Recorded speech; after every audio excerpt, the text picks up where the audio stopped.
Okay, so gagawa naman tayo ngayon ng almond milk. So ang measurement natin ay, kahit anong pang measure ang inyong gagamitin ay 1:4. Halimbawa ako, ito ang ginamit ko na pangnukat. Isang puno nito ng almond, 4 naman na puno nito ng tubig. Yan. So yan ang ating measurement. Tapos, pagkatapos nun ay yung inyong almond ay ibababad ninyo sa malinis na tubig ng at least 8 hours. So pag binabad mo sa gabi, sa umaga mo pa siya magagamit.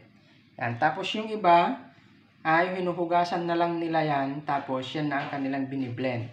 Ako naman, pagkatapos kong maibabad, huhugasan ko yan, tapos babalatan ko. Ganito na ang kanyang itsura pag nabalatan.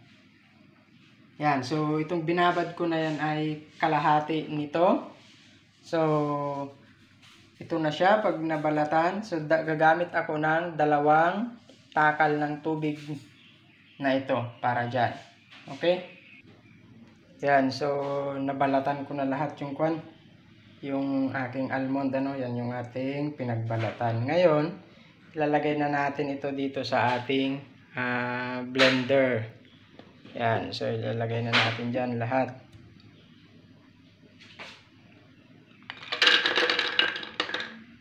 Yan, lagay natin. Tapos,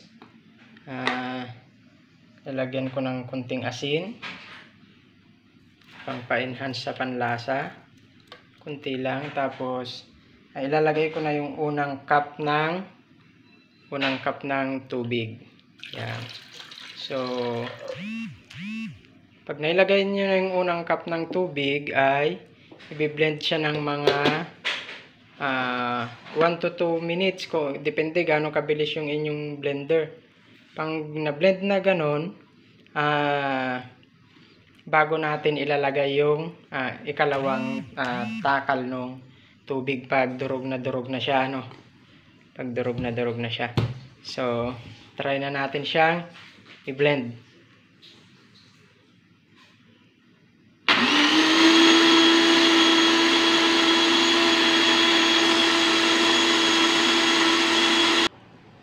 Okay, so after 2 minutes ay ito na siya. Ito na yung kanyang itsura. Yan. So, ang gagawin natin ay i-add na ulit natin yung ikalawang cup ng ating tubig o ikalawang measure ng tubig. Yan, add natin. Katapos natin ma-add yan ay i-blender ulit natin siya ng 30 to 40 seconds. So, i-blend natin ulit siya, Yan.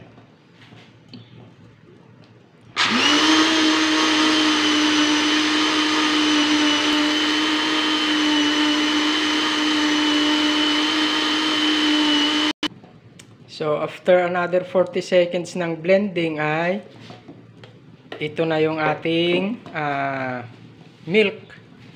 Ito na yung ating almond milk. Yung iba ay sinasala pa nila ito. Sasalain nila para maalis yung mga residue. Kita nyo yung mga residue yan, may mga residue.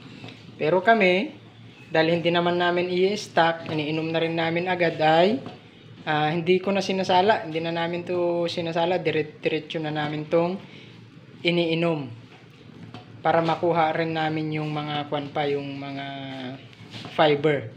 Yan, kasi pag inyong sasalain ay inyo siyang sasalain nyo siya, yun yung pang-stock tapos panggamit nyo sa inyong mga niluluto na kailangan ng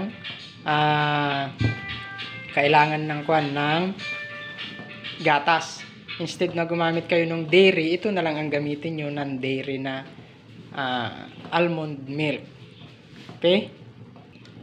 Okay, so ready na itong ating almond milk. Bubuhos na natin sa baso.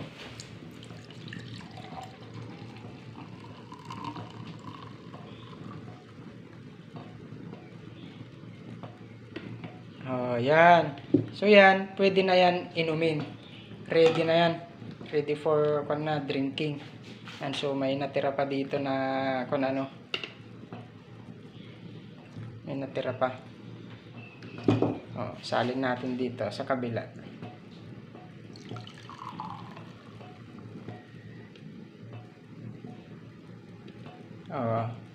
Yan, so marami din tayong nakuhang milk kasi dalawang takal yun, wala namang natapon dun. Ayan, so ready for for drinking.